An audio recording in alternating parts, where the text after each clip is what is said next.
फायदा सच में उन लोगों तक पहुंच रहा है जिन्हें इसकी सबसे ज्यादा जरूरत है? सुप्रीम कोर्ट के एक ताजा फैसले ने इस सवाल को फिर से सेंटर स्टेज पर ला दिया है। आज हम इसी फैसले और बिहार के जाति सर्वे के उस अनोखे तालमेल को समझेंगे जिसमें भारत के सोशल जस्टिस के भविष्य को बदलने की पूरी क्षमता है।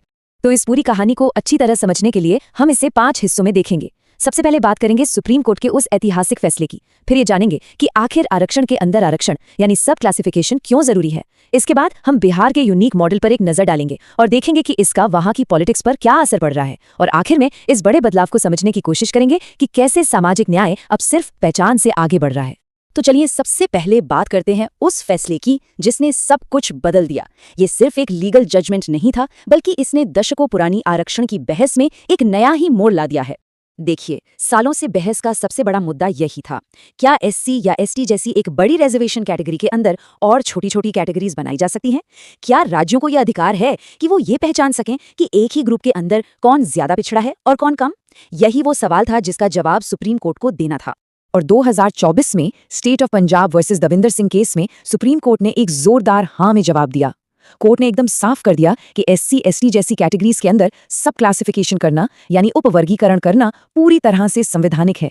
ये एक ऐसा फैसला था जिसने सोशल जस्टिस पॉलिसी के लिए नए दरवाजे खोल दिए। तो कोर्ट ने हाँ तो कह दिया, लेकिन क्यों? उपवर्गीकरण की जरूरत ही क्यों पड़ी? अब हम कोर्ट के तर्क की गहराई में उतरेंगे और समझेंगे कि इस फैसले के पीछे की सोच क्या थी। देखिए, कोर्ट का सबसे मजबूत तर्क ये था कि एससी एसटी जैसी बड़ी कैटेगरीज समांगी या होमोजीनियस नहीं है। मतलब ये कोई एक जैसा ग्रुप नहीं है। इसे ऐसे समझिए, एक बड़ी टोकरी में कई तरह के फल रखे हैं। बाहर से तो वो एक ही टोकरी है, लेकिन अंदर सेब संतरे केले सब हैं और सबकी जरूरतें अलग अलग हैं। ठीक वैसे ही कोर्ट ने माना कि एक ही रिजर्वेशन कैटेगरी के अंदर मौजूद अलग अलग जातियों की सामाजिक और आर्थिक हालत में जमीन आसमान का फर्क है। और इसी सोच ने हमें बराबरी के एक बहुत गहरे आइडिया तक पहुंचाया। एक होती है औपचारिक समानता, जहां सबको एक ही साइज का जूता दे दिया जाता है, चाहे किसी को फिट हो या ना हो। लेकिन एक होती है सारवान समानता, जहां हर किसी को उसके पैर के नाप का जूता दिया जाता है। कोर्ट ने इसी दूसरे सिद्धांत को अपनाया और कहा कि असली बराबरी का मतलब है जरूरत के हिसाब से मदद करना, ताकि हर कोई रेस में बराबरी से दौड़ सके। तो कुल मिलाकर कोर्ट के 3 मेन आर्ग्यूमेंट्स थे। पहला, ये पक्का करना कि आरक्षण का फायदा उन तक पहुंचे जिन्हें इसकी सबसे ज्यादा जरूरत है। दूसरा, एक ही बड़ी जाति कैटेगरी के अंदर जो गहरी खाई बन गई है उसे भरना। और तीसरा, एक बहुत ही इंपॉर्टेंट सुझाव दिया गया, क्रीमी लेयर के सिद्धांत पर विचार करने का। आप जानते हैं, ये वो सिद्धांत है जिसके तहत ओबीसी समुदाय के आर्थिक रूप से मजबूत लोगों को आरक्षण के दायरे से बाहर रखा जाता है ताकि फायदा ज्यादा जरूरतमंदों को मिले। कोर्ट ने कहा कि अब इस पर एससी एसटी के लिए भी सोचने का वक्त आ गया है। अब कहानी का रुख करते हैं बिहार की ओर। ये सिर्फ एक इत्तेफाक नहीं है कि जब सुप्रीम कोर्ट ये फैसला सुना रहा था तब एक राज्य इस दिशा में पहले से ही काफी आगे बढ़ चुका था। चलिए देखते हैं कि कैसे बिहार इस पूरे मामले में एक मॉडल बनकर उभरा। सुप्रीम कोर्ट ने एक शर्त रखी थी, अगर कोई राज्य सब क्लासिफिकेशन करना चाहता है तो उसे हवा में बात नहीं करनी होगी, उसे ठोस जमीनी आंकड़े देने होंगे जिसे क्वांटिफाइबल डेटा कहते हैं। और यहीं पर कहानी मजेदार हो जाती है, क्योंकि एक राज्य ने अपना होमवर्क पहले ही कर लिया था और वो राज्य था बिहार। 2023 में बिहार ने एक बहुत बड़ा जाति सर्वेक्षण करवाया और उस सर्वे से एक चौंकाने वाला आंकड़ा सामने आया, 63%। ये राज्य की कुल आबादी का वो हिस्सा है जो अत्यंत पिछड़ा वर्ग यानी ईबीसी और अन्य पिछड़ा वर्ग यानी ओबीसी से आता है। और यहीं पर बिहार का सर्वे और सुप्रीम कोर्ट का फैसला एक साथ आकर मिल जाते हैं। जरा सोचिए, 2023 में बिहार ने जमीनी हकीकत का एक डिटेल्ड नक्शा तैयार किया और 2024 में सुप्रीम कोर्ट ने कहा कि हमें ठीक इसी तरह के नक्शे की जरूरत है। बिहार का डेटा वो चाबी बन गया जिसकी मांग अदालत कर रही थी। तो अब जब कानून और डेटा एक साथ आ गए हैं तो इसका बिहार की जमीनी राजनीति पर क्या असर पड़ रहा है? चलिए देखते हैं कि इस बदलाव की लहरें समाज में कहां तक पहुंच रही हैं। इसके कई गहरे असर होने की संभावना है। पहला, अत्यंत पिछड़ा वर्ग यानी ईबीसीज और महादलित, जो कि दलितों में भी सबसे वंचित समूह माने जाते हैं, उनके बीच पॉलिटिकल दावेदारी और बढ़ेगी। दूसरा, अब राजनीति सिर्फ बड़ी बड़ी जातियों के इर्द गिर्द नहीं घूमेगी, बल्कि उनके अंदर के सबसे पिछड़े ग्रुप्स पर फोकस शिफ्ट होगा। और तीसरा, बिहार ने जो किया है उसकी गूंज अब पूरे देश में सुनाई दे रही है और नेशनल लेवल पर जाति जनगणना की मांग और तेज हो गई है। और ये सब कुछ हमें हमारे आखिरी और सबसे जरूरी सवाल पर लाता है, ये सब मिलकर सामाजिक न्याय के बारे में हमारी सोच को कैसे बदल रहा है? क्या हम एक नए दौर की दहलीज पर खड़े हैं? इसका सीधा सा मतलब ये है कि हम आरक्षण की पॉलिसी में एक बहुत बड़ा बदलाव देख रहे हैं। हम पहचान आधारित सोच से परिणाम आधारित सोच की तरफ जा रहे हैं। पहले सवाल था, आप किस ग्रुप से हैं? अब सवाल है, क्या आप तक फायदा पहुंच रहा है? ये सिर्फ एक पॉलिसी का बदलाव नहीं, बल्कि सोच में एक क्रांति है जो ये पक्का करना चाहती है कि मदद सबसे जरूरतमंद तक पहुंचे। जैसा कि एक एनालिसिस में बिल्कुल सही कहा गया है, 2024 का फैसला आरक्षण को सिर्फ पहचान आधारित होने के बजाय परिणाम आधारित बनाने की तरफ एक बड़ा कदम है। ये लाइन इस पूरी बहस के दिल में उतरती है और हमें दिखाती है कि भविष्य की दिशा क्या हो सकती है। और आखिर में ये हमें इस कहानी के सबसे बड़े सवाल पर लाकर खड़ा कर देता है। बिहार के हाथ में अब एक बहुत ताकतवर औजार है, डेटा। अब सवाल यह है कि क्या इस औजार का इस्तेमाल समाज के सबसे पिछड़े तबके को ऊपर उठाने के लिए होगा, या फिर ये सिर्फ वोट बैंक की राजनीति को और गहरा करने का एक जरिया बनकर रह जाएगा। इसका जवाब ही बिहार और शायद पूरे देश के सामाजिक न्याय का भविष्य तय करेगा। सोचा है कि हमारे देश में जो इतने बड़े बड़े चुनाव होते हैं उनका रेफरी कौन होता है? मतलब वो कौन लोग हैं जो ये पक्का करते हैं कि हर वोट सही जगह जाए और कोई बेईमानी ना हो? और सबसे जरूरी सवाल, उन लोगों को चुनता कौन है? हाल ही में इसी पूरी प्रक्रिया में एक बहुत बड़ा बदलाव आया है और बस इसी बदलाव ने एक नई बहस छेड़ दी है। आज हम इसी पूरे मामले को समझने की कोशिश करेंगे कि आखिर ये विवाद है क्या और इसका हमारे लोकतंत्र पे क्या असर पड़ सकता है। तो हमारे देश में एक फेयर इलेक्शन, एक निष्पक्ष चुनाव की ये बहुत बड़ी जिम्मेदारी है किसकी? ये काम करता है भारत का चुनाव आयोग यानी इलेक्शन कमीशन ऑफ इंडिया। आप इसे एक ऐसे अंपायर की तरह समझिए जिसे किसी भी टीम का पक्ष नहीं लेना है। उसकी निष्पक्षता, मतलब किसी भी पॉलिटिकल प्रेशर से पूरी तरह आजाद होकर काम करने की उसकी क्षमता, यही हमारे लोकतंत्र की सबसे बड़ी ताकत है। तो फिर ये पूरी बहस अचानक से शुरू कहाँ हुई? इसकी जड़ें जुड़ी हैं अनूप बरनवाल नाम के एक अदालती मामले से। असल में इसी केस ने पहली बार इस बात पर एक बड़ा सवालिया निशान लगाया था कि चुनाव आयुक्तों को चुनने का जो तरीका चला आ रहा है, क्या वो वाकई में पारदर्शी और निष्पक्ष है भी या नहीं। और इस मामले में सुप्रीम कोर्ट को एक बहुत ही चौंकाने वाली बात पता चली, वो ये कि इतने जरूरी पदों पर नियुक्ति के लिए कोई ठोस कानून ही मौजूद नहीं था। सोचिए, संविधान बनने के दशकों बाद भी कानून में इतनी बड़ी कमी थी। बस इसीलिए अदालत को बीच में आना पड़ा और यह साफ साफ कहना पड़ा कि इस प्रक्रिया को पारदर्शी बनाने के लिए एक स्पष्ट कानून की सख्त जरूरत है। तो सुप्रीम कोर्ट की इसी टिप्पणी के बाद सरकार एक्शन में आई और 2023 में एक नया कानून लेकर आई। यही वो कानून है जो अब यह तय करता है कि हमारे मुख्य चुनाव आयुक्त और दूसरे चुनाव आयुक्तों की नियुक्ति आखिर की कैसे जाएगी। इस नए कानून का जो सबसे खास हिस्सा है वो है एक नई सिलेक्शन कमेटी। यही वो कमेटी है जो ये तय करेगी कि अगला इलेक्शन कमिश्नर कौन होगा। अब इसमें 3 लोग शामिल हैं, हमारे प्रधानमंत्री, लोकसभा में विपक्ष के नेता और प्रधानमंत्री द्वारा ही चुना गया एक और कैबिनेट मंत्री। और बस यहीं से असली कहानी शुरू होती है। इस कमेटी की जो बनावट है ना, उसी में एक ऐसा पेच है जिस पर सबसे ज्यादा विवाद हो रहा है। सवाल ये उठ रहा है कि क्या ये कमेटी सच में निष्पक्ष रह भी पाएगी। चलिए देखते हैं कि वो बड़ा बदलाव आखिर है क्या। यहां देखिए, विवाद की असली जड़ यही है। सुप्रीम कोर्ट ने अपने फैसले में एक सुझाव दिया था। उन्होंने कहा था कि इस कमेटी में प्रधानमंत्री और विपक्ष के नेता के साथ साथ भारत के मुख्य न्यायाधीश यानी सीजेआई भी होने चाहिए। क्यों? क्योंकि सीजेआई न्यायपालिका से आते हैं और उन्हें सरकार से स्वतंत्र माना जाता है। लेकिन जो नया कानून बना उसमें सीजेआई को हटा दिया गया और उनकी जगह प्रधानमंत्री द्वारा चुने गए एक कैबिनेट मंत्री को शामिल कर लिया गया। तो इसका मतलब क्या हुआ? इसका सीधा सीधा मतलब यह है कि अब 3 लोगों की इस कमेटी में सरकार के पास 2 के मुकाबले 1 का यानी 2:1 का साफ बहुमत है। प्रधानमंत्री और उनके द्वारा चुना गया मंत्री, जाहिर है वो एक साथ वोट करेंगे। ऐसे में विपक्ष के नेता की राय का कोई खास महत्व रह ही नहीं जाता। और जो आलोचक हैं वो यही सवाल उठा रहे हैं कि अगर चुनाव कराने वाले रेफरी को चुनने में सत्ताधारी टीम का ही पड़ला भारी हो तो फिर खेल निष्पक्ष कैसे हो सकता है। ये 2-1 का जो समीकरण है, ये चुनाव आयोग की स्वतंत्रता पर ही एक बहुत बड़ा सवालिया निशान लगाता है। और यही स्वतंत्रता तो हमारे लोकतंत्र की बुनियाद है। लेकिन चलिए मान लिया ये सब कानूनी बातें हैं, पर इससे हम और आप जैसे आम नागरिकों को क्या फर्क पड़ता है? ये क्यों जरूरी है?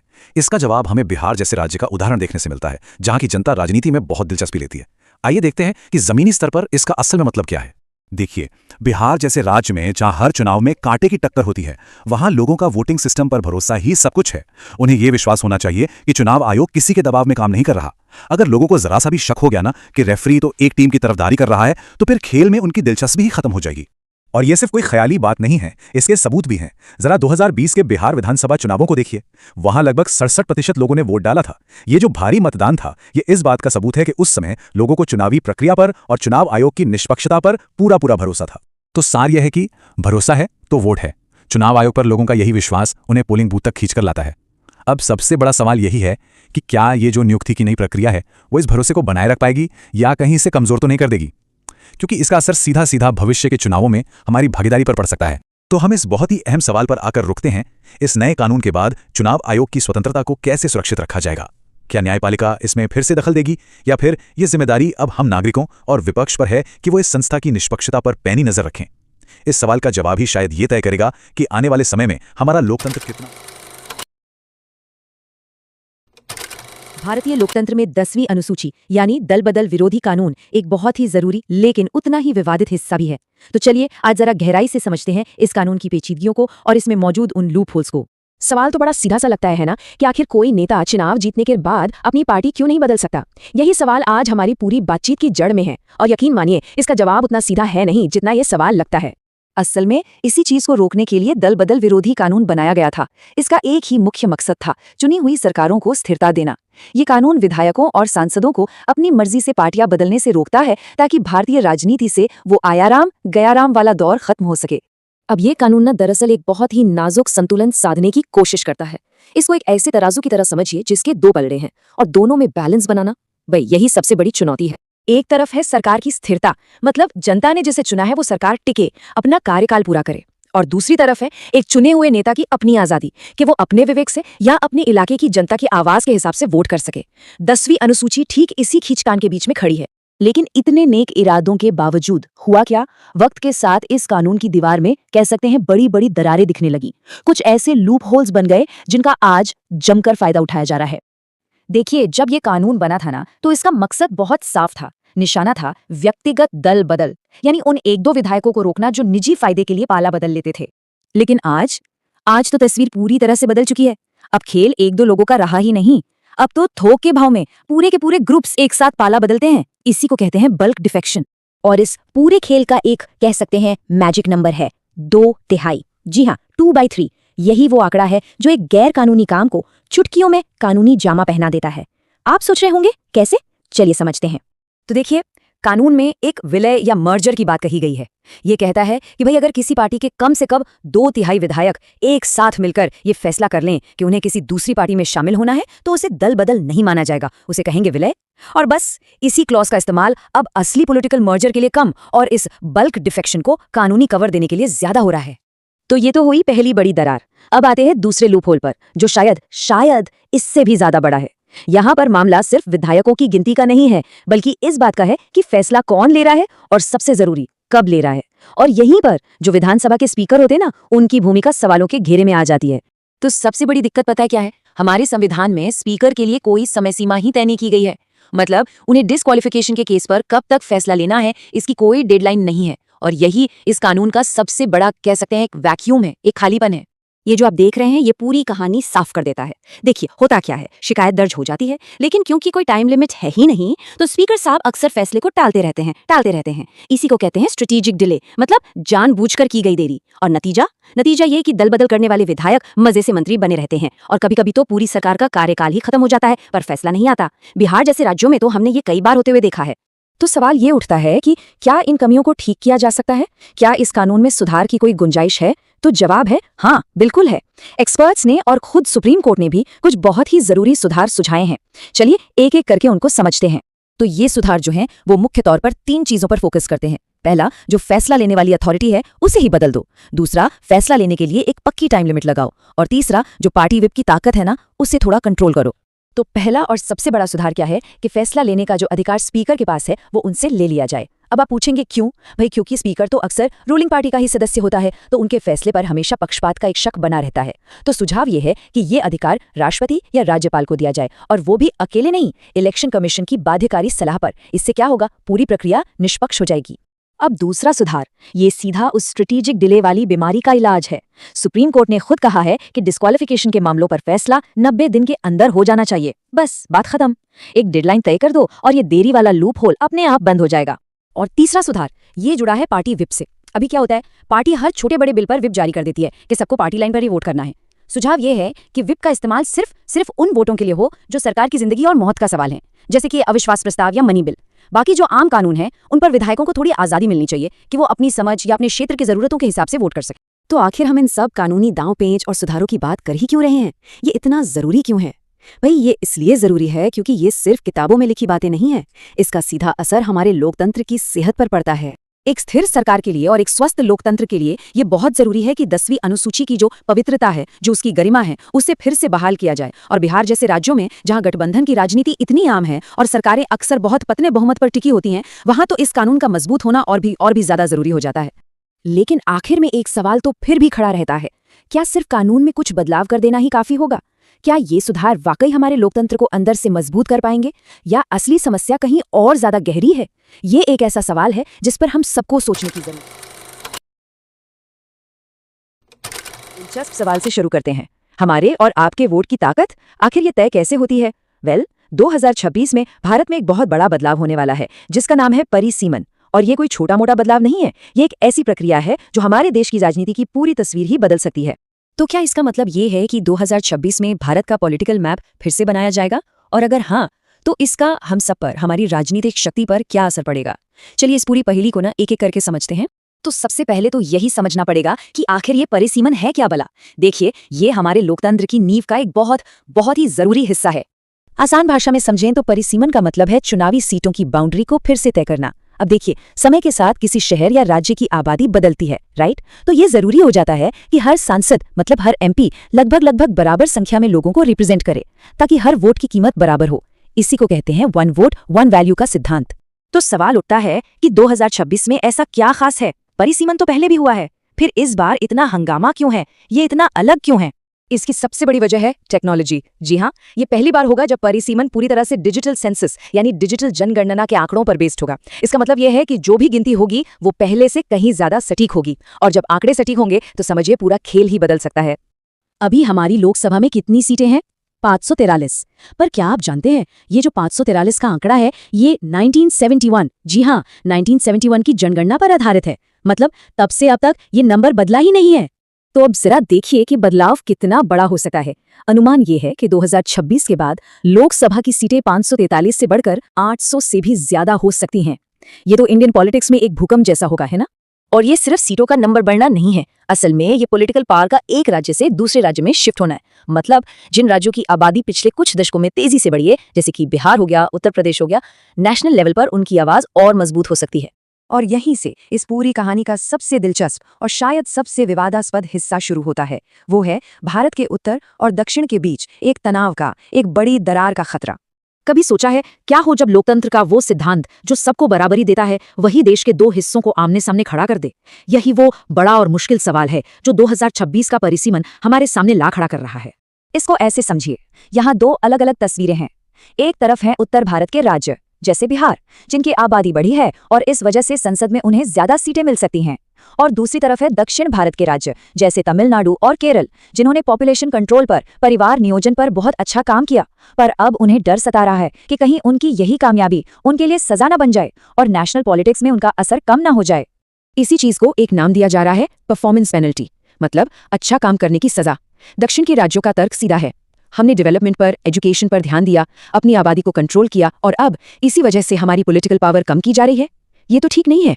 तो फिर इस नॉर्थ साउथ की खाई को भरा कैसे जाए? क्या कोई ऐसा रास्ता निकल सकता है जो लोकतंत्र के सिद्धांत को भी बचा ले और देश की एकता को भी बनाए रखे?